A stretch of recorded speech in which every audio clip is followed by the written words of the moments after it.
Entering the Mayo Experience. That Mayo Experience. That Mayo Experience. That Mayo Experience. Experience. Welcome to the Pat Mayo Experience, presented by DraftKings 2021 Wyndham Championship Picks, Bets, Preview. One and done.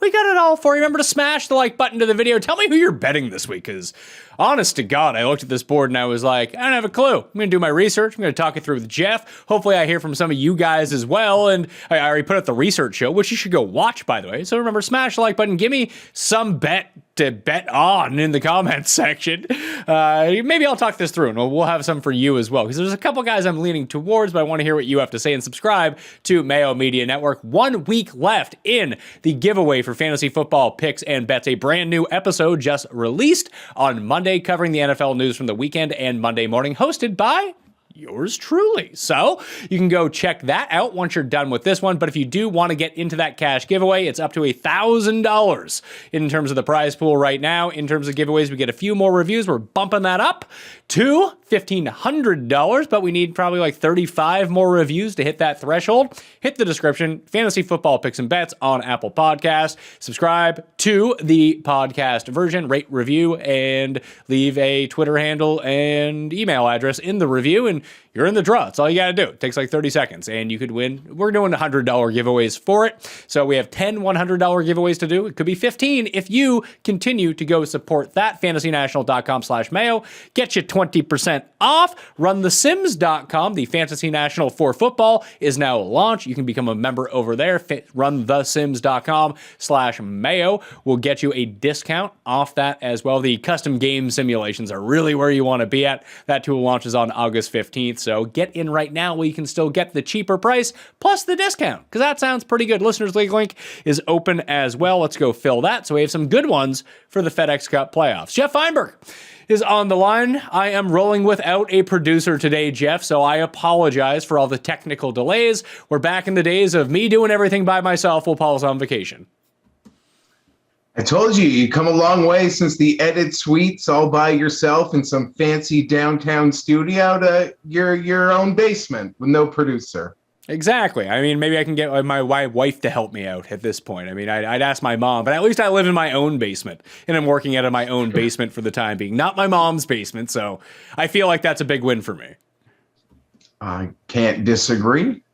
So you sent me a screenshot of a giant Hideki ticket in that playoff, because I went golfing with Cust yesterday afternoon. So I watched like the first 5 holes, went golfing, got home by number 17. So I missed the Harris English meltdown. So I felt like that was good for my hairline, because I think all of my hair would have been gone at that point. But that Hideki number you had, what was it, 500 or 750 to 1? 300 to 1. 300 to 1. I saw $25. Yeah. Yeah. So you had an opportunity to really hedge out of that pretty easily, even though obviously it would have hurt your bottom line. But you could have scooped up like $2,000 a piece on Burns and Answer if you wanted to. Did you? I guess is my question. Not enough. Not enough. I was kind of cocky. I hedged. We could like free roll the rest of the season, but it wasn't like smart. But I had won 3 straight playoffs and thought I was so pure by the dumbest luck, Pat. That stupid Cam Davis, the Kramer Hickok 8 holes, Patrick Cantley versus Morikawa. So since Finau lost at Riv to Homa, like I've been so charmed in playoffs and how the whole day was playing out. Not enough. And I went to bed thinking about that putt on the first playoff hole a few times. What's so fun, I don't know, my stake was so low and I kind of forgot about it till so late, like literally forgot about it. And it kind of hit me like a ton of bricks that I made that bet, because I made it on Saturday. I didn't make it on Sunday. They were probably even bigger than 300 to 1 on Hideki once it really felt like it was a 2.5 horse race, none of which those guys made it. But I don't know, happy for Abe. He's a guy I bet a lot. You know, we sort of talk about those guys, Pat, that kind of feels like they're just as likely to have their breakthrough in this nice field, WGC, instead of like a Detroit or an American Express, and it's such a fine line. Like, Abe's had it ripped from him before. Think of those 2 putts, Hideki and Burns, rub the cup. Answer gets his win. Margins are small. Winning is hard. It takes luck. Answer kind of just proved it. So congrats to Abe. I'll move on, but I was cheering for Japan, and some of the sharps out there had me on that girl that finished second in the women's golf, the Japanese, Imani. I don't know. So it's a little Japanese heartbreak for me on the weekend, to be perfectly honest. My wallet, at least, I'm doing fine. Yeah, I think you're having a pretty good year. I am not. I was banking on that Harris English. No, I suck. Overall, I still suck. Don't worry about that. No, I think you're having a pretty good year. But Harris English, I was checking like Shot Tracker. I got to my back and I was like, oh, Bryson's in the water. Harris English is up 4. This is great. Like, making the turn for them. I was like, oh, this is fantastic. I'm going to have some money like this with and Horschel was still inside the top 10. I was like, if Horschel stays inside the top 10 and English wins, I think I'm up money for the year all of a sudden, which would be fantastic news. Obviously, neither thing happened, so I'm still down for the season. Not too much. Not so much that, anyone is going to be checking in like, oh no, Pat's lost his house or anything like that. But, it would always be nicer to be up. Like, what happened with Harris English? And had he have won this event, I think he would have been autoed onto the Ryder Cup team. Autoed. But anything but like a sheer collapse, I would have said he was on the Ryder Cup. Like, if someone came and took it from him, I still think he would have been on the Ryder Cup. But what happened yesterday, I guess it's still got to be thought about. Like, you can make a case for some guys who have had far less better seasons. I'll be perfectly honest, Pat, I only saw the beginning of the collapse. And I literally saw no collapse because English shanked one on 11 into the water, and then Bryson launched one behind the green into the water. So you're like, okay, this is still over. Had a little incident at home with my kid getting nicked up, minor, but she lost her mind at the sight of her own blood. And the Jays had like some insane comeback, and I'm like fully enthralled in that, thinking, I don't know, English is up 4 and phone's charging. You come back, English is in the water again, making a mess of everything, and you're starting to do the math on everybody. Like, 8 got like 6, 7 guys. I don't know. It was so strange, to be perfectly honest. Like, have we seen that this year? Like, Chesson Hadley gagged something, but he's Chesson Hadley. Like, I don't know, man. We haven't, you could remind me, but it feels like we hadn't seen something like that in a while. And there are many ways we can go from this, Pat. Like, they got put on the clock too. And it kind of seemed like English sort of unraveled from that. And I was even like, English just needs to chill out and dare them to penalize him because Bryson's lost his mind today. But I don't know, man. It got him. But even in his post game, English was kind of appalled. I don't know. Didn't really blame Bryson at all. It was a whole weird situation. Bryson lost his mind, and he could be the ultimate like cooler when he's losing his mind on his teammate. And by teammate, I mean playing partner. Maybe. Did you see the Cam Smith shot, like the hero shot from the woods on 18? That was not great. I did see that clearly. I don't know. He's going for a win. He felt like that was better than trying to get up into a wedge range, and he stuck the wedge, and he missed what would have been the putt. I don't know. It is what it is, right? He's just trying to get near the green and make a par. That sort of happens. My biggest takeaway from the day, though, Pat. Well, you know what? I got to get this out of the way. I might have missed the joke, and I assume when I'm done this rant, you're going to tell me I'm living my own truth. Okay. But something happened last week that I've literally never seen before. And maybe there's a joke, and I missed it. Like, right over my head. But who on earth? It wasn't 1, it wasn't 2, it wasn't 3, it wasn't 4. There were like There was a full-on, I'll use my word because it fits perfectly, consortium of Jim Herman slappies that literally lost their minds. They lost their minds. I have all respect in the world for anyone's super dog long shot bet. I make losing bets every week. I'm never going to besmirch your loser. But I'll never act on Thursday like my loser's the top dog. These people went from sweating winners Thursday at noon to begging for T40s. And I gotta be honest, never in my life have I found myself with no betting interest for or against rooting against a freaking super dog like I was for Jim Herman, because this stable of people lost their minds. They lost their minds. You're going to say now I've lost my mind, and that's totally fair. But I needed to say that before I talk about more real things.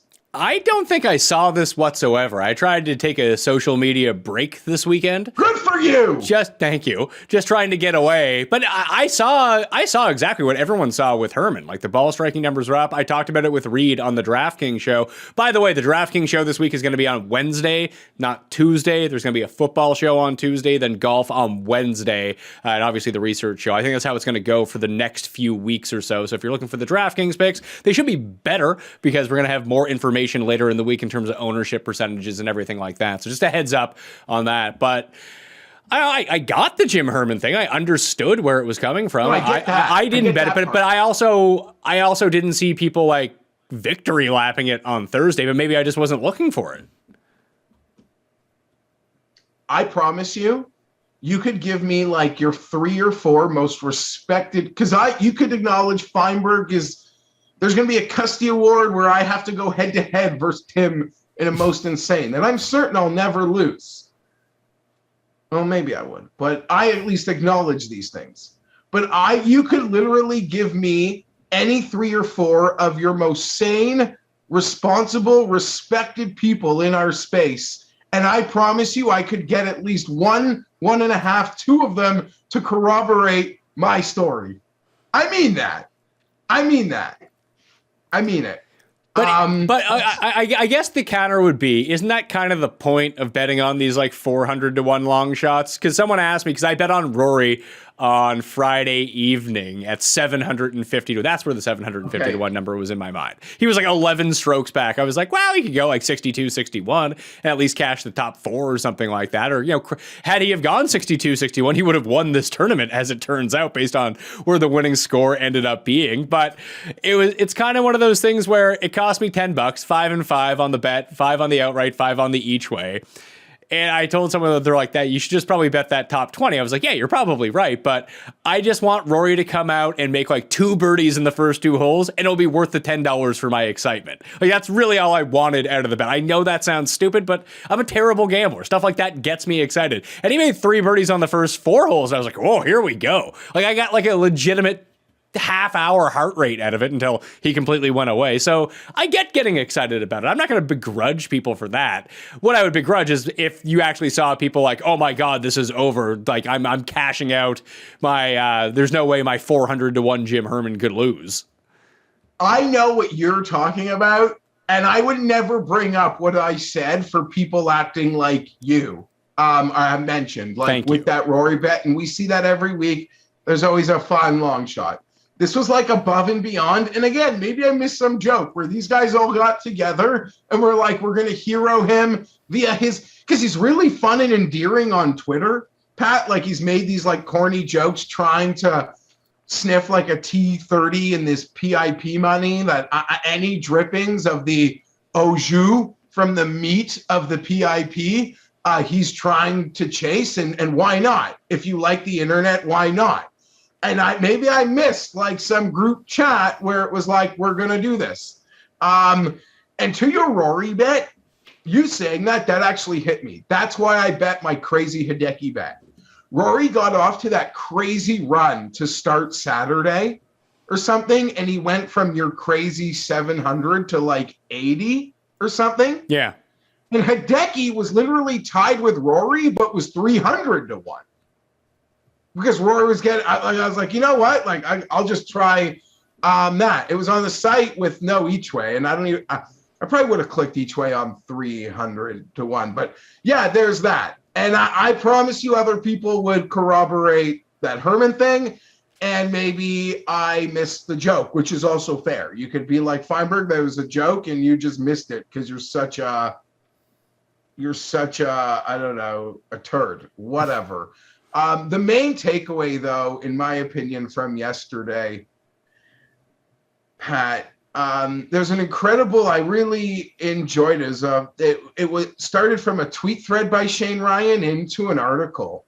He walked with this Bryson and English group yesterday on the back nine, and he's like, it was as morbid like a walk he's ever had.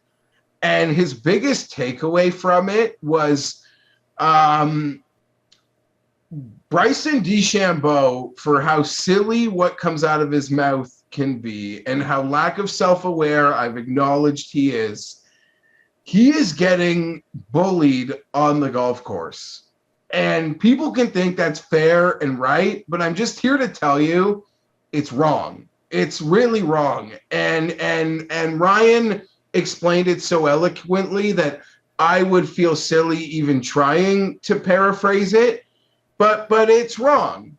And yeah, that it's bad. It's not right in any regard for the sport of golf. And I'm all for golf sort of getting, different lanes. We're part of that in some small way, but that's something I'll never be here for in golf. That's all. What was actually happening out there? I didn't see this. Was it him going under the fence instead of over the fence? Because that was just weird. That sounds like something Cust would do. No, it was just, hold on. I got it highlighted here. It was bullying. Just the crowd. They're just how they've been treating Bryson. And he says it was nonstop. Says there's like a group in the crowd. It's nonstop that just goes at him the whole round, and he's in a no-win because if he ever reacts to it, he comes off as like sensitive and having to deal with it. And he kind of described it. It's like if one drip of water hits you on the head, that's like fine. But it's like that slow drip of kind of torture that he's having to endure on his rounds. And I don't know how the finish went yesterday. It's kind of like the US Open, Pat, where you could tell me like what place he finished and I'll still like in my mind think he was T5 because he contended. Well, I shouldn't even say it. He kind of took himself out of it at different points, but he hasn't had a T10 since the event that he flew home in Charlotte and then flew back because he thought he missed the cut. It's the last time he's at a T10. And I'll be honest, I was pulling my hair out thinking he was going to win because of my passionate rants on our Olympic show and last week saying like everything with his game is kind of being overblown and he's going to explode soon. But I don't know, Sunday he like lost his mind. Yeah, he ended up going T8 when all was said and done. Very poor week around. Better than I thought. Very poor week around the greens. His chipping has been like abysmal since essentially the PGA Championship, which is weird. He's been hitting his irons really well. Obviously, he's driving the ball really well. The putter is still coming. He's got something big left in him here. So I didn't really know all this was going on, but this would make a lot of sense because I remember an article that came out at the end of last year, I think it was, or sometime just post-pandemic when golf returned, talking about the two best closers in golf. And it turned out that Bryson and Justin Thomas, when they were within 3 strokes of the lead going in on Sunday, they closed the door more often at such a higher rate than everyone. And Bryson is still near the top of that list, except the last 2 times that we've seen him in contention have been like 2 of the most horrendous rounds that we've ever seen from him at the US Open and on Sunday this time around. So I wonder if this might be a real thing that's affecting him, or this could just be golf. I'm not... I don't know exactly what was going on in the stands, but I find it strange that, especially with the PGA Tour being the PGA Tour, that Bryson wouldn't have to police this himself. That seems like something you would get kicked. Like if this was, you know where this wouldn't happen? I feel like this is a cuss take. This would never happen at Augusta, Geoff. It wouldn't, but it also potentially wouldn't even happen at like Major League Baseball games where like umpires or guys in the on-deck circle can literally just say, I want that guy out, and he's gone. You know, at a certain point. I just want to read the quick tweet thread from Shane yesterday. Have to say that was maybe the most dispiriting 9 I've ever walked on following the PGA Tour. Harris English is a really good dude who did not benefit from being rushed, and though I know Bryson can be a pain, he's basically being bullied for entire rounds to me, and it sucks. There's almost nothing anybody can do about either scenario. I'm not laying blame beyond the fans. It's just bad juju for 2.5 hours walking with them. Like I said, Bryson isn't a character designed to garner much sympathy, but the cure for thinking any of this is funny is walking with him for a little while seeing it being repeated over and over and over while he slowly stews and can do nothing about it. People asking for specifics. The main thing is the Brooksy shouts, which I realize sounds superficial and like no big deal until you understand that this is targeted harassment encouraged by a fellow pro that he's enduring literally every moment on the course, and it won't stop. And even Harris English, through all the questions yesterday, Pat, about did Bryson affect you in a bad way, he acknowledged, I feel bad for Bryson and what he's actually going through. So English experienced it. It too, I guess, got snapped out of his moments in trying to compete and saw what he endured yesterday. And people could say it's pussy. All they're saying is Brooksy. Whatever. There's not a greater sign of like disrespect to a person whose name you know than calling him by someone else's name. I don't know what the answer is. A simple video, literally, it's amazing. I don't know. I don't know. Bryson tried to make a couple jokes and he got fucking good, I guess. Because you get in the torture chamber with Brooks, you're good. Like he's gonna make you tap out and feel it clearly. I mean, were people harassing Brooks when he was 6 over yesterday too? I don't believe so. I don't believe so. And Shane Ryan wrote a full article on it, and go read it. That I think was the tweets he sent out after the round yesterday, which probably inspired him to just turn it into a full article. But hey, here we are. I don't know. All right. Well, although you were able to hedge out and have some winners, Harris English broke my heart and did not allow me to win. I saw a lot of you people out there who also had Harris English tickets and kind of scummed us. Too bad Daniel Berger couldn't make a few putts out of the course of the week, because he would have won if that was the case, looking where the final number ended up being. But there were some big winners, Geoff. Dr. McGoodbody. That's a real person who tweeted me a picture of him winning $100,000 on DraftKings yesterday. So congratulations to the good doctor. Tyler Rayek, probably not pronouncing that correctly, won $2,300. Shane M won $1,000, and Drew Barbera came second in the Mini Max one. That's the 50-cent tournament. Won $1,500, so $1,500 on DraftKings. So congratulations to those guys. Hopefully I can join you sometime soon in being one of these big winners. I did want to talk about the Ryder Cup before we got into Wyndham, though, because I mentioned that Harris English was going to be on the team had he have won. I think it would have clinched it for him, but he did not. He's now 8th in the standings. So Morikawa, DJ, Bryson, Brooks, and Justin Thomas are all kind of locked in. Xander and Spieth are separated by like only a few points. So what happens in the FedEx Cup playoffs will essentially get one of those two, or English, Reed, Berger, Cantlay, or Finau onto the team. That pack is really all bunched up for the last spot. The problem is here, even though English is essentially this year's Webb Simpson, right?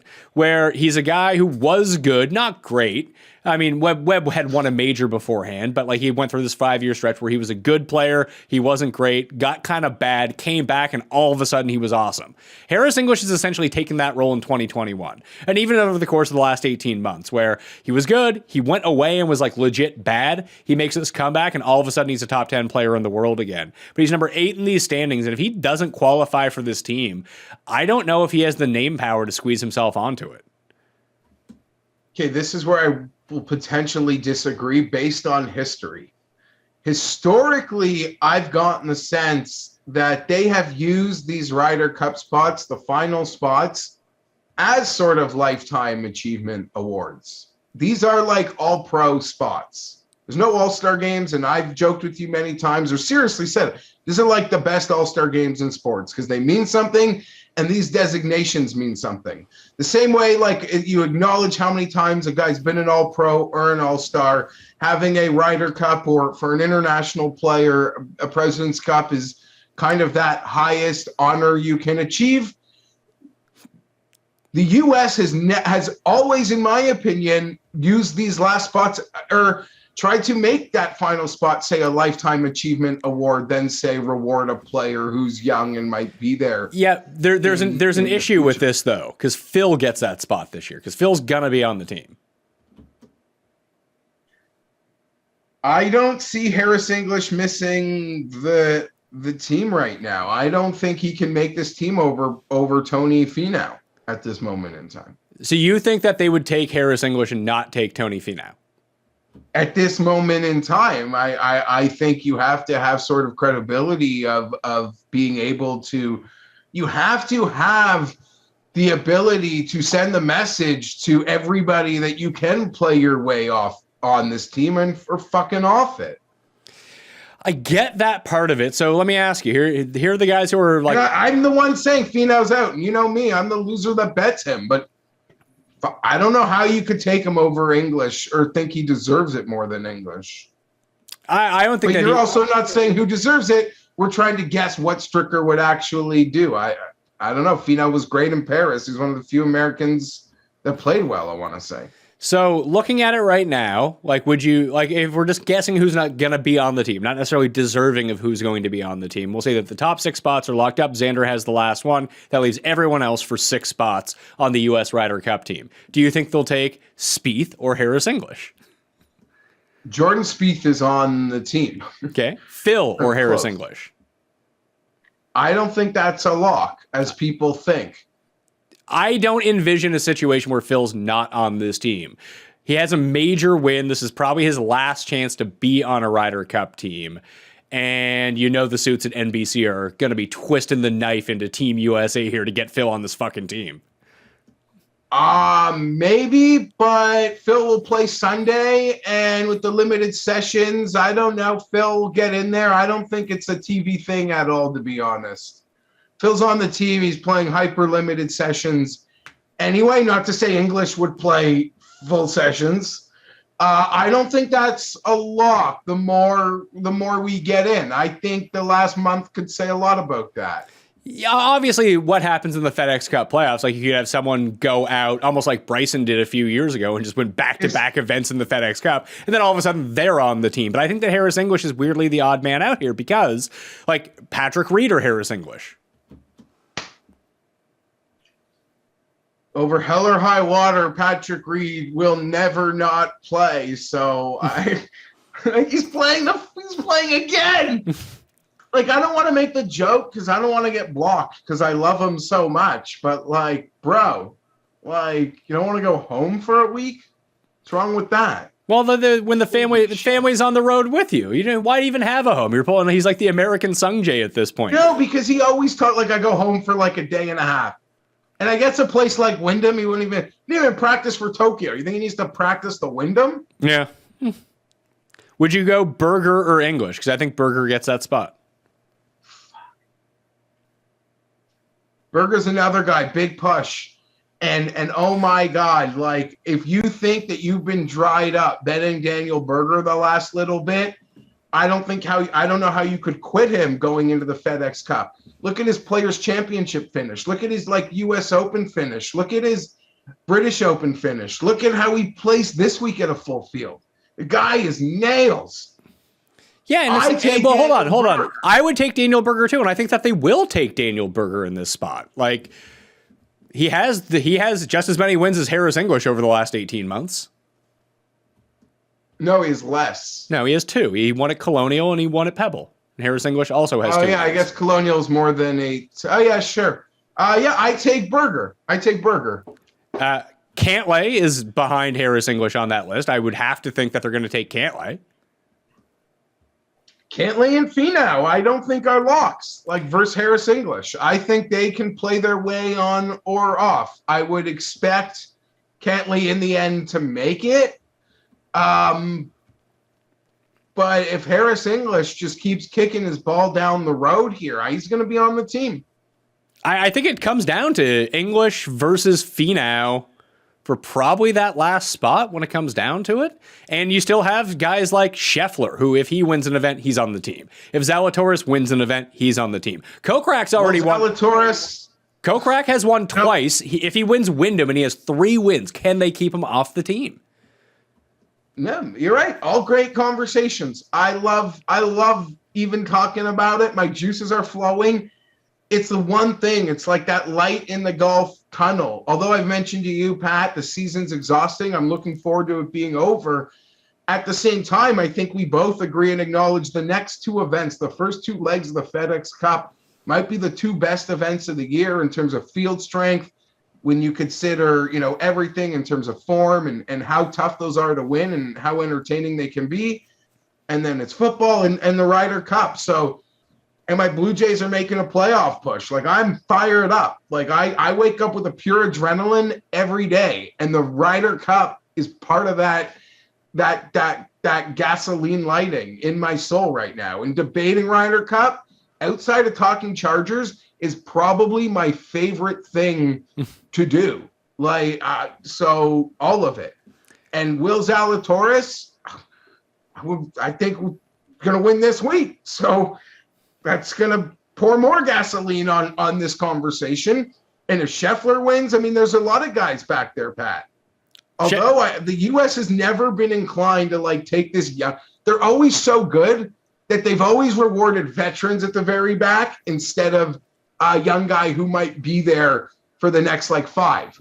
Well, Europe, they're not deep enough, so sometimes they feel like those spots go to younger players who might be there for a while, and sometimes they don't, be it like a Peters or we've seen a lot of interchangeable young guys at the back of European lineups over the years. Yeah, no, for sure. Zalatoris would have to win this week to get onto the team, or even have a chance to get on the team, because he don't get to play next week. That's so funny. But if Bobby Mack finishes T15, he can get a play next week? I don't think that's exactly how it works. I think because he came T15. Oh, sorry, he gets membership for next year, not next. Sorry, yeah. Either way, that's fun too.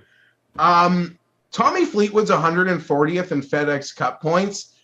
What did he do around Christmas in Europe that's even he is still so safely on this world points list? Because he has been sad. I love Finau. We're going to Ryder Cup. None of my guys. Finau, Fowler, fucking Fleetwood. Although they can't not have, I don't know, not going to have either of Molly or Fleetwood, although Fleetwood can't miss the team. Because he's going to miss the FedEx Cup, and then he can't play poorly to see how bad he's been playing. I don't know how the Europeans structured their Ryder Cup, because Victor Perez was on the team forever until he finally got passed by Shane Lowry. So I think their points go back a lot farther than the U.S. team does, because, I mean, even coming out of the pandemic, he really wasn't all that good. He had a top 5 in the match play, 2nd in Scotland. But before the pandemic, he was 3rd at the Honda Classic. He was 2nd in the race to Dubai. He was 2nd in Abu Dhabi. He was 3rd at the Honda Classic. He won the Nedbank. So he had some pretty high finishes, even going back to his 2nd place finish at Portrush. I don't know if that counts, but it wouldn't have been far after that when it started to count, based on the fact that he's still in this. Weirdly enough, just looking at his results, he doesn't miss many cuts. He just comes T33 every week now. Yeah, it's been, I don't know, man. His bread and butter has been gone. The club change has been hard to him. He wrote an apology letter last fucking January, which I thought it was like essentially to me. What's he going to write this Christmas? Who knows? Like if last year was a disappointment in his mind, what's he going to put out this year? Watch him win this week. I don't know, whatever. We'll talk about that, or maybe we won't. We don't even need to at his number. Yeah, I don't know. I'm intrigued about all of it, and I can tell you, I guess the other part of it is I'm really getting tempted as we get closer, just hammering Europe again, Pat. Now, it's a tradition like any other. I just bet them every year and kind of just do it blind. I thought for sure I would lay the juice this time around, thinking like revenge, too many great players, but I don't know whether it's the Brooks Bryson thing. But here we are again, and I'm like licking my chops. Like, give me a number. Like, give me a number. Europe will find a way. Although they've got, one player in the top 10 in the world or something. Let's talk about the Wyndham Championship. It is at Sedgefield CC, 7,131 yards, par 70, Bermuda Greens grass. If you want a full breakdown of all of the stats and the course, I recommend the research show, which came out on Sunday. I'm going to continue to do those in shorter form going forward through the FedEx Cup playoffs, and then I won't have them during football season because I'll be too busy. Just like the golf show. We're going to once a week. It'll be DraftKings picks, but, Kenny and Tambo got it on lockdown, and so do Sky and Tom for the Euro Pick show. So that will all be continuing throughout football season as well, while I put my focus on there. Jim Herman is the defending champ. We're back to a full field of 156 players, top 65 in ties, make the cut. And the favorites, Jeffrey, are a bit much here. Webb is the favorite on DraftKings Sportsbook at 10-1. That's fair. He always plays well at this tournament. And had a nice little resurgent Sunday to get him back in the mix here after a few bad iron rounds in a row. Hideki 14, Louis 16, Reed 20, Kokrak 22, Harmon 22, Zalatoris 28-1. Those are the favorites for this tournament. If Reed is going to be in this field at 20-1 or more, should we just bet him and move on? Because for whatever reason, I kind of want to bet Louis, although I know I shouldn't bet Louis, but it's a pretty big number for a guy who's been playing so well. There are only two players under 30-1 that I've considered betting, and it's Louis and Zalatoris, Pat. As someone, I'm such a Reed mark, you could talk me in on it, but I don't know. The guy is just like a golfing zombie at this point. And there's no way he's not going to play the first leg of the FedEx Cup, right? So when's he actually going to not play? Like, what's going on there? The first time he's not going to get a chance to play is whatever the hell they're calling the Safeway Open now, because I'm assuming he's going to make it to Eastlake. He always does. So It's going to be 8 weeks in a row through the playoffs. Then he'll have an off week. Then he'll have the Ryder Cup. Probably. 8 weeks in a row? That includes an Open Championship and in Tokyo. What the hell? He probably doesn't even notice the direct deposits. I love him. I'm in love with him. He loves golf. I love him. I love his wife. I hope she treats her king well. I'm not going to bet it. I would just enjoy the win. Louis at 20 or 18, like that seems, they really just want to post it again. I don't know, but I'm staring at that Willie Z 28, Pat. And thinking he can just strike this thing to death, be like Baby Morikawa for 4 days for me. Maybe, but it's not like Zalatoris finally had a pretty good outing at the WGC. That was his first good outing in a while. Yeah, I've been waiting for it. I haven't bet him. And like anytime he shows any kind of life, I don't know. I don't think the number's that wrong. It could be too short for what I want to do here. And in the end, will I actually bet Louis? Probably not. I'll just watch it again and hope I'll finally remember to ask the sportsbook to give me an exact finish second place prop that I always tell myself I want to bet and never actually do it. Although he might not finish second as much as like we just want to make our minds perceive he did. And what the hell happened to him? Because if you turned it on Saturday, you're like, oh my God, he's actually going to do it. And then if you turned it on Saturday afternoon, you're like, oh my God, where's Louis? Yeah, he was actually rolling like okay on Sunday in Memphis, but then he found the water. I think he just started finding the water. I think that was the end of him. The driving went awry. And this seems like a pretty good course for him. It's very clear that he is committed to winning the FedEx Cup this year. It's going to be hilarious when he wins the FedEx Cup, yet doesn't win. I guess he would have to win the final tournament, but he could go into the FedEx Cup finals at Eastlake without having won an event in first place. So he would just be automatically put in first place in the Tour Championship and not shoot the best score, yet somehow win. I feel like that's the future for Louis here. Okay, well, you can't mention Louis' hilarious FedEx Cup and not bring up his simple UPS association, which would be the peak in him winning the FedEx Cup. Yeah, that would be like 3 narratives in one if he won the FedEx Cup without actually winning an event. Should we be looking at Kokrak? Isn't this seem like a Kokrak course, like where he's been playing well so far this year? Like it's shorter, it's a par 70, we're on Bermuda. Like we know how his putting kind of went awry last week, but if we think about these short courses, that's where he's been doing a lot of his damage. If the putter clicks again, it seems like we're getting a pretty good number. Like it's almost as if the books have decided the Jason Kokrak run is over. We don't want to be on it anymore. Like we have to price him up because of his world ranking where he sits in the FedEx Cup. But you can find him at 28-1. That's a pretty good number on him. Yeah, you could even shop it even better, higher. I don't disagree with you at all, Pat. Especially if he was like 60-1 last week against the full field. I see value in this number. And time again, these guys like haven't gone away. Be it English, be it Burns, be it Kokrak. Like we are like, you can, Louis, as another example, like it's pretty crazy how some of this DraftKings chalk on some of these guys continues to pay it forward. Right on these popular players, but they continue to just knock it out of the park most weeks and outperform that chalk. Kokrak might be a perfect example of a guy whose number might be the safest. I'm just such a loser for trying to call something. I feel really good about Willie this week. Yeah, I kind of feel good. I feel good about Louis as well. I think this is going to be one of the weeks where I just take a few stabs and just pray Webb and Hideki don't run away with it. Webb feels like the guy to fear.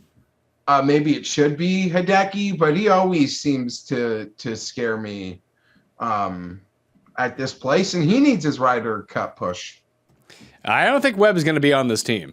That's the way it's shaping up right now. Harris English has legitimately stole his spot. Would a win at the Wyndham do anything? I'm just saying, like, Webb winning at the Wyndham almost wouldn't even get the respect he would need to get back into the race, if that makes any sense. It's like, oh, it's Webb at the Wyndham. Ah. Yeah, of course he was going to win, kind of thing. Yeah, exactly. Oh, you mean Webb won the Wyndham? Shocker. You're absolutely right. Willie, Kokrak, I guess those would probably just be the ones because they're flirting with 30, Pat. And I'm not going to lie, it's probably closer to 50 and above that kind of has my attention here. So okay. I'm not too in love. I haven't run to bet anything. Yeah, I'm not running out to bet any of these numbers. I think they're getting worse as the week goes along. Although if someone withdraws, maybe they end up doing that. All of my full cheat sheet on the Wednesday show and in the newsletter on Wednesday evening. So hit the description and subscribe for that. Play in the Listeners League as well. Let's fill that up quickly so we don't have to worry about it this week, okay? So we don't have to worry about making it smaller throughout the FedEx Cup playoffs. 30 to 60 range. Some names here. Sung Jae couldn't make a putt last week, but the ball striking was kind of on point. He's at 30. Henley's at 30. Nah is at 35. Scott C. Woo, who already told me that we should bet him here in his cameo to me, so I'm going to do that. Bobby Mack, Fleetwood, Charles, Gary Woodland, Wolf, Seamus Power, all at 45. Streelman, Ricky Munoz, Kisner, Snedeker, the Gooch. That's everyone from 30 to 55. Like, besides Si Woo, who is just more of a sentimental bet for me at this point. Although he has won at the Wyndham, come third and come fifth 3 of the past 4 years. So this is a course that he really likes. Not one person really stands out to me from that bunch. Does it for you? A couple at the very back. The last name you mentioned, I went to bed last night, Pat, thinking I'm going to be so sharp. I'm going to get Taylor Gooch at like 80-1. He's been so good at easy courses, birdie opportunities. You got to make it rain here, right? Like, as Brooks kind of jokes, like these easy tournaments are annoying because anyone can win, right? And you look for guys that have excelled in maybe easier course events, and Taylor Gooch sort of checks all the boxes. I was disappointed to see the number. For all the love for Siwoo this week, maybe Kisner like quietly might be the better play though, in terms of just the fit and everything. Although I'm a sucker for that video and any notion of Siwoo. And he said bet at Wyndham. Yeah, he cobbled that together. I was able to make that part out, so that works out well. Unless I was going to bet him here anyway. Don't love 40-1. Maybe I can find a 50 hanging out there, but I will bet the 40. You won't. He's too popular. You put that video out. Yeah, that wasn't smart on my part. Do you have interest in like the Wolf? Like, honestly, for me, the ones that stuck out that I do have interest in were actually the guys at 30. Im and Henley, which I've seen better numbers on. Those two stuck out. And Kevin Streelman, young gun Kevin Streelman. This feels like a Streelman type course. Yeah, it would, but I'd rather just pick the guys that I assume won't need an Eclipse to win, although they've never won. Yeah, like Gooch. So, yeah, Gooch. Proven winner Taylor Gooch over Kevin Streelman. Yeah, that's sort of where I think there's a possibility Gooch can win, while I sort of have it in my mind that Streelman won't. Although, yeah, I have full respect for his nice season. He's comfortably in FedEx Cup. Do you make anything like guys? How do I put this? Guys that like really need it this week, like on that FedEx Cup bubble per se. So you are trying to talk yourself into betting Ricky, right? No. I don't even mean that. I was actually going to make a point against them. That they get to a point where like, oh, they only need fourth place kind of to extend the season.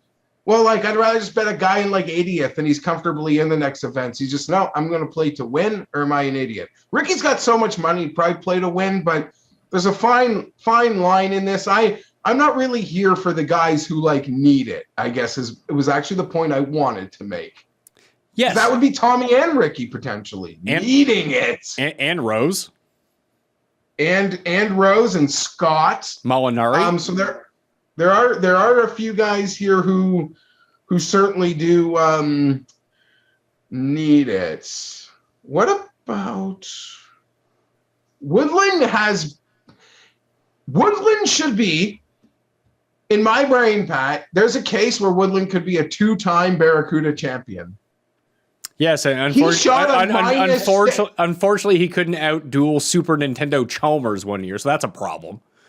Yeah, or whatever happened this year. But he shot a -6 on his back nine Thursday. Not the good -6. And he was like right kind of there in the end. So he just had a total implosion for a little bit. So on that, like Woodland has really put up a really nice run of events here, Pat. Could he be worth a look, flirting with 50-1? Driver might not even be in the golf bag this week. I think that when we think about what Gary Woodland does really well, harder courses. I mean, harder courses, but also short Bermuda courses tend to kind of be his jam. So I understand it. I just don't know if he's been as good as you think that he's been. Like, it just, every time that you see his name on a leaderboard, I think you just assume he comes in like second place. No, that's a lie, but I think you should go look at the finishes. I think he's like content. He's had moments of kind of being around things. So what did he come at the Barracuda? What did he finish? 9th? So 9th at the Barracuda. 11th. I don't know. I thought you might. I know. I don't have it in front of me. Before that, so whatever he finished at the Barracuda, he finished 11th at the 3M. Miscut, 50th, miscut. Like, sweet run, dude. Okay, no, so what did I say? A couple events, and he was right there at the 3M for a bit. He was probably like a betting favorite on the weekend. Not to say that was right or fair, but he's coming around. It's a shitty field. It's a setup that you could say works for him. 50-1. I'm not. That has my attention far more than say Fowler or Fleetwood. Okay, I can get behind you on that with Woodland. I think the better case for Woodland is that, you know, he's striking the ball a little bit better. His elevated finish at the 3M had a lot to do with his putting that week, which is not something you really think about Gary Woodland and being consistent. I just think that if we take the historical baseline for where he has done well in his career, this is the type of course where he does play well, and you don't really see him in this event, but he's fallen so far since actually winning the U.S. Open that, you know, he's forced into these situations now. Well said. Gooch, ironically, still has my attention, though. I don't know. I'm a sucker for that one. Munoz has quietly been playing pretty well, or not quietly. That could be a number you could maybe even find over 50-1 some places. It feels like the rub is off of Munoz a little bit. He's another one. Like, I guess, he was fourth. I forgot he was fourth at the Olympics. Fourth at the Olympics, fourth at John Deere. What he finished? Was he in the field last week? I don't think he was he? No, he took a week off after Tokyo, although based on the playoff, he maybe should have played. Yeah, maybe. When he's making a cut, he's actually finishing really highly. Like his run is T4, miscut, T4, T67, miscut, third. So either he's on or he's off, and against a weaker field. Yeah, I could see it with Munoz. It's a pretty good number. Yeah. You didn't make a comment on Kisner. Anything for you on that? No, unless he gains 10 strokes putting, he's not fucking winning. So pass. Okay, fair enough. And Bobby Mack, out of the, he's T15 means a lot, although it's a big number maybe for a win. The last winners don't look like Bobby Mack here, though. They play a different sort of game. Well, this is what I wanted to kind of hammer down on of why I'm not really itching to bet anyone. Like I said, I think like that, maybe Reed, maybe Louis from the top. Henley has my attention at 35-1, just based on how well he has been playing outside of the Open Championship. In the 3 events before that, he was electric. And when I think back to who wins at this event, it's, I don't know, like a lot of mid-tier short hitter guys who clean up on short par fours. Like if Kyle Stanley learned how to putt this week, it would be a perfect course. So Doug Gim. For him. The Gim Reaper could be another one, but obviously he would actually need to putt as well. And Bermuda has not been kind to him. But guys that do well at Pete Dye courses, specifically the Heritage and Sedgefield, have a lot of crossover over the years. But if you just looked at the past 2 winners, Herman won at -21, JT Poston won at -22. So you have those 2 guys. And how did they do it? Well, they surged on the weekend. There was a live betting opportunity. I think it was either Josh Perry or Eric Patterson who pointed it out, using Fantasy National, using the live stats, looking at he just lost a bunch of strokes putting in round 1. His ball striking was off the charts. I cashed that Poston ticket post round 1 at 125-1. I think a bunch of people did, just because all of the live numbers pointed towards him. I didn't cash the Herman ticket as he made it on the number in the weekend, but a lot of people took a look at him and cashed him at 500-1 after 2 rounds last year, because all the ball striking numbers pointed to Jim Herman, everyone's guy from last week, Jim Herman, and they just jumped on, oh my God, this ball striking is immaculate. I need to get on him. They did. Of course, it was going to be a super long shot, but he got the job done when it came down to it. I think this might be a better live betting opportunity event after round 1 or round 2 than it is maybe make 2 or 3 spots that you want to get invested in, but just wait. Just hold yourself, wait, check out the stats after round 1, check out the stats after round 2, because that's proof. I mean, it's been 2 years. It's such a small sample, and those could be outliers. But this is the type of tournament where you can go so low that can work out in your favor. I totally agree with everything you said, and I'm not going to lie. I'm looking forward to bringing up some names as we as we get to triple digits, to be honest. All right, well, we can go 60 to triple digits right now. I don't have a ton to say about a lot of these guys. Brennan Grace at 65-1. You mentioned Kisner and Gooch. I would just rather bet Grace at 65, wouldn't you? Yeah. Isn't he just better? I mean, not Gooch, but Kisner. Yeah, sure. But why Gooch over Grace? No, I think Grace sets up here well also. And you can shop that Grace to find a really good number, who was a guy quite popular not too long ago. And if this event was a month ago, he's 25-1, right? 28-1 with Kokrak. Yeah, 100%. Like, that's exactly where he'd be. He's already won Puerto Rico. He's won the Heritage before. These, short Bermuda track for a guy that was in great form until the Open Championship, or a shitty Open Championship. Yeah, so did a lot of people. Yeah. Just a guy, I guess, that's sort of super popular at the moment, has a lot of name value. Mito. Maybe that's a hyper niche thing, but I would imagine people would be attracted to him. He's playing a lot of golf. I thought that was a really good number on Mito, actually. Him and Vegas, 60 and 65. Did you win on EVR, by the way? Did you have an EVR bet? Yeah, but I bet it live on Saturday at 16.5. Oh, okay. There was a stale number. So it wasn't like a full caboodle. It was nice. Happy to see him win. He owes me some money. He was going so good at Minnesota and missed the cut like tragically, I want to say. Embarrassing. In typical Eric Von Ruin everything fashion. So it was nice to see him get off the mat. And all those like young and South Africans, although you'll tell me Eric is not as young as I assume, making a name for themselves this year. So that's exciting. Bez, Higo, EVR, Wilco gets headlines. Good times. Yeah, Grace has Grace has a win. Louis having a season. EVR has a win. EVR is 31 years old, by the way. Yeah, Grace, Gim. Did we go with Mac Hughes at 70-1? Hasn't he been playing better than this?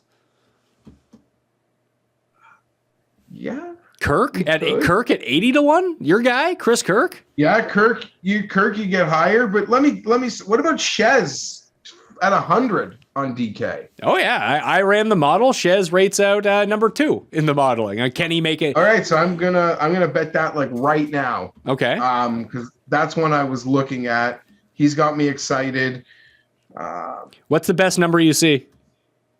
100. All right, I want to play the each way, so I'll take the 90 on him. So yeah, there's bet number 1, Shez, or bet number 2 because I just bet Siwoo. So Reeve and Siwoo. This is just a classic Pat Mayo loses all of his money week because he bets on losers who can't win. That's always fun to have. Was there anyone else from over 100? What about Varner, your guy? This is a jam course. Yeah, he's right in front of. I was gonna bring him up, and I was sort of like gonna wait for you to like laugh at me, but you're kind of saying this might actually be Varner-esque. He came second at the Heritage or third at the Heritage, whatever it was. Isn't he like from this area? I feel like he's had a few good like Wyndham tracks Charlotte. before. Yeah. Yeah. I mean, I don't know if I want to bet him outright. Maybe first round leader, maybe some top 10 action on him. In front of 100, you think everyone's going to be right back to Libiota, especially in like DFS? I know he had to withdraw with some family stuff, but he's been making good on people.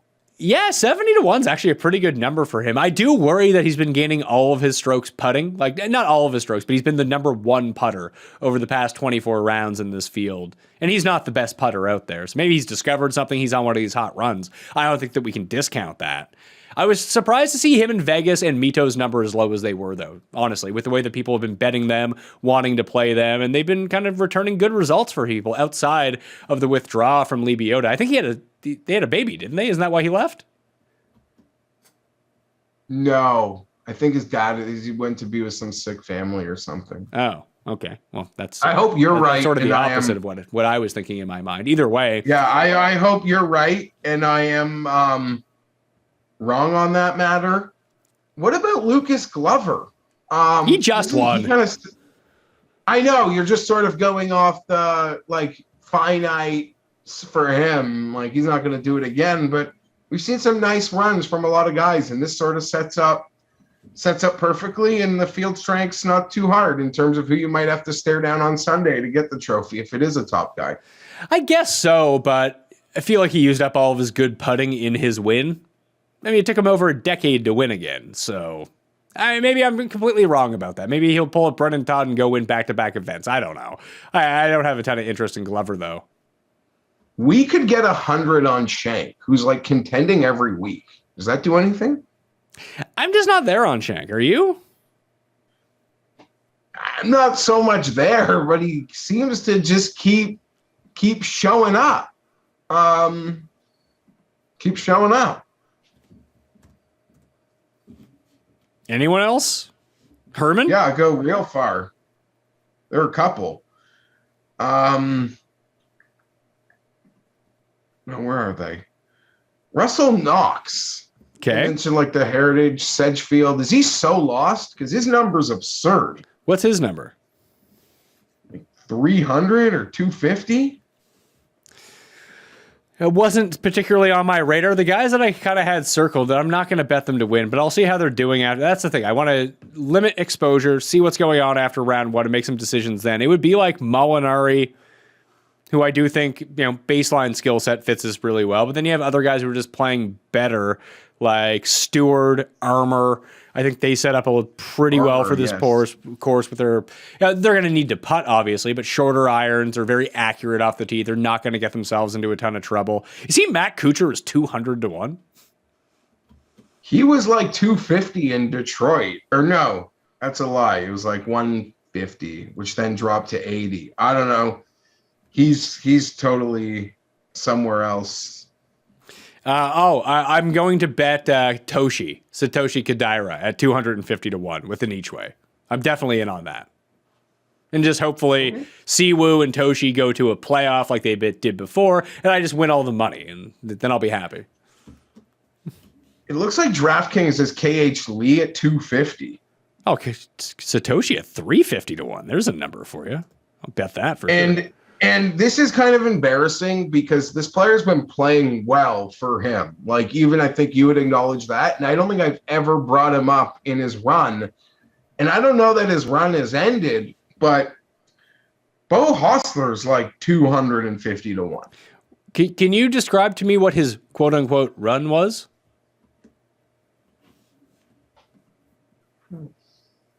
Just guess. I'll Had like moments on like a couple fleeting, multiple tournaments in the T5 past Friday, on Friday or further.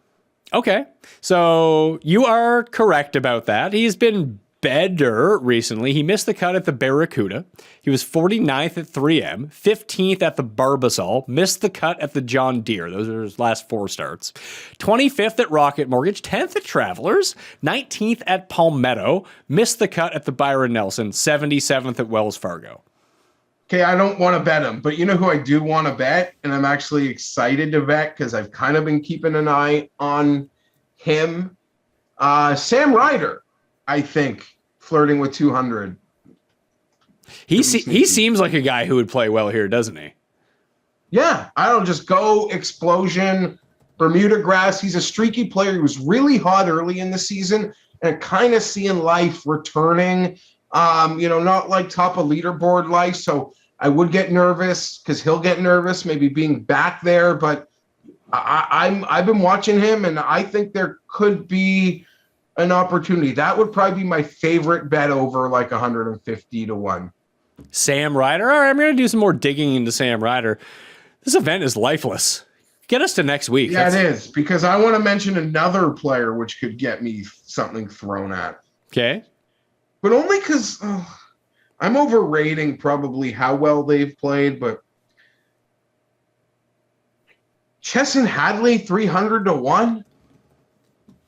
Okay. Give me the reasoning that you think that he's played well.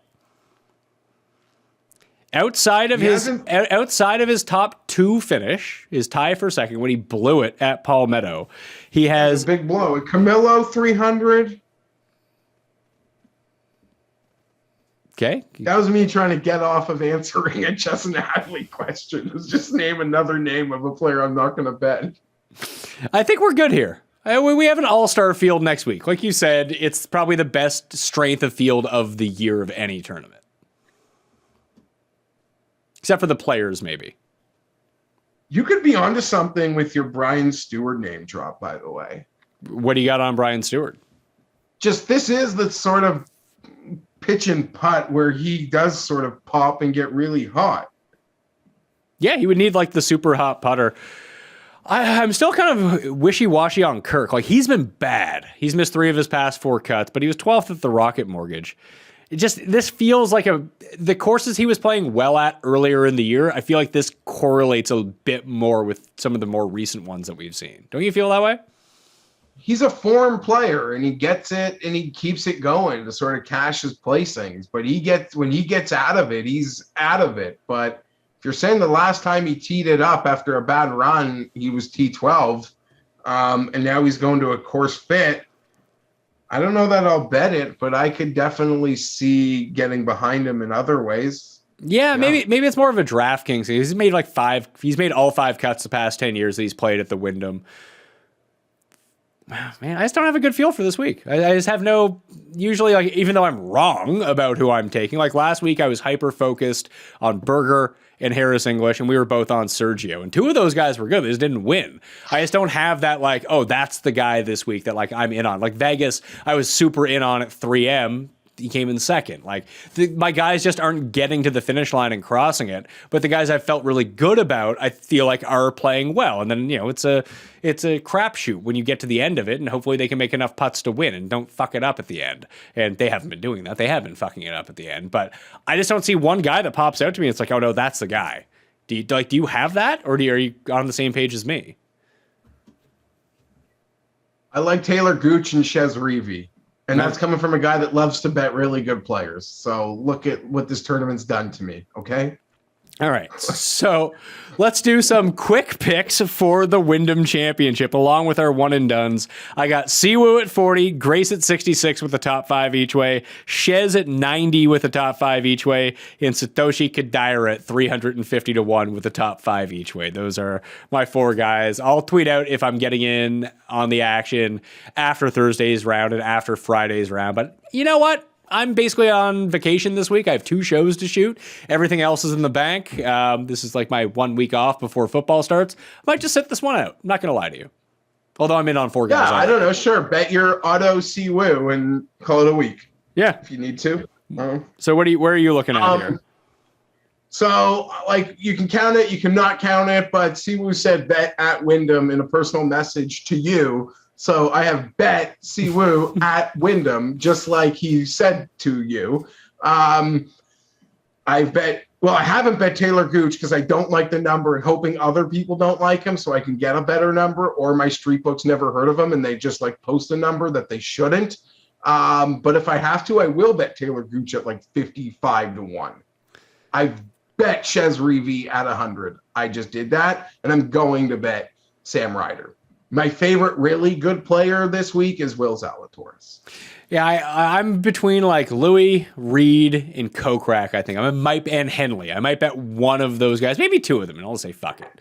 And Ryan Armour, sort of like Stewart, does a lot of those things. I think he could be super popular this week, but at triple digits, he might be worth him and Chez, a pretty ugly pairing, but we'll get it done.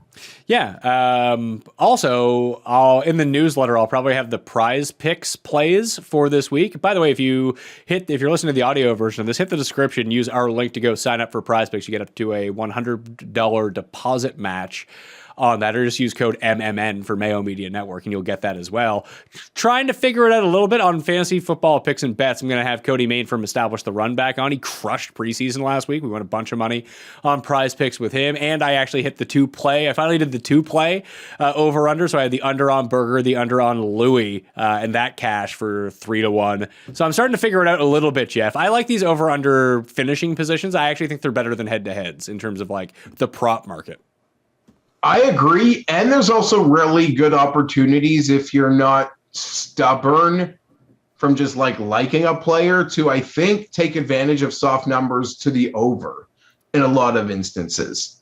Because in a field like this, they're going to list like players that are more popular than like maybe players that are playing better because there's so few names in the field, as an example, if you kind of follow what I'm saying. Yeah, like they'll probably list Patrick Reed at like over under 13.5 finishing position. And they're probably also going to list like Fleetwood and Fowler this week. Yes. Over, say, guys that are potentially like having way better seasons, but in the same price range odds-wise, but they're just not Fleetwood or Fowler, if you feel me. Yeah, no, I'm with you. Like Vegas and Mito and Grace and those guys will be well behind Ricky and Rose and exactly. And all of that. Scott.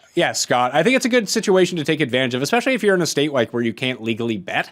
You can get on to Prize Picks and kind of fill the need on the fantasy props that way. So prizepicks.com, use the link in the description, help us out at Mayo Media Network, code MMN on sign up, and you'll get a bonus 100 if you deposit 100 on that. You would have turned it, you turned your 100 into 300 last week, so that's fantastic news. And we won on football as well. One and done picks of the week. Did Cuss give us one? Did you see it? I didn't see it. No, I didn't see it either. So I'll update the cheat sheet later on in the week on Wednesday to get his in. Who are you taking this week? I'm going to take Louis because you used him last week. Are you staring at the sheet? Yep. If I use Zalatoris, he actually missed a cut for me. But I think that was Cole Morikawa who I picked when he missed the cut. You have not used Will Z yet this year, so you're using. So let's rock it out. It's his last event, so let's go. So yeah, it could be his last event, or you're going to win a lot of money and take the lead in the one and done because he wins. I think we're all added up after this week because we'll need to know going into the playoffs where we stand. And I think I got some like fire end front end players left because I have such a loser strategy, but. Seems like we're still in a dog race. Yeah, but you hit Cantlay when he won at Memorial, and that really kind of vaulted you up. It was like me having Spieth coming in second at the Open. That really kind of pushed me up the leaderboard again. Yeah. Against us, not in the actual like race for the Mayo Cup. Go ahead. I'll just close by saying I'm so impressed with how well he has played like last week at like Memorial when he's gotten off to horrible starts. It's crazy. He still makes good on like my claim before events that it's starting to feel like he's course proof, that he's just going to put up a result. Like winning's hard, contending is a bit harder or a bit easier, still hard. And he didn't do that in these events, but like the events were like, oh my God, like I think I'm going to get ready to like laugh at him. He still figures it out and has like a great finish.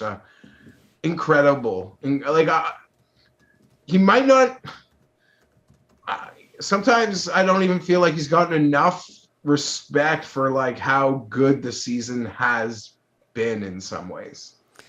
Yes and no. I think people are just fully back on board. Maybe not so much in our circles, but I think in the general golf circles, everyone's like back all in on Jordan Spieth. And I've been kind of back in all in on him as well. Like I just think he's been so good to watch. He's so fun to watch now that I'm past the point of hating his guts that it's actually kind of fun to be on that ride. Yeah, and like last week wasn't a major, and I've decided I only don't like him in majors now. I like him every other week.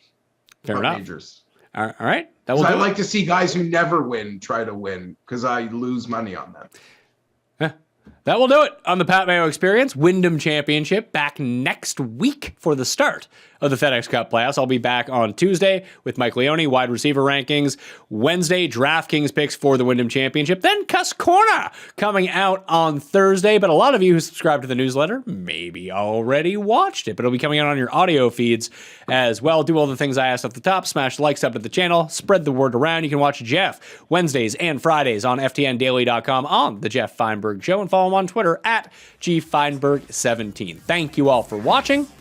I'll see you next time.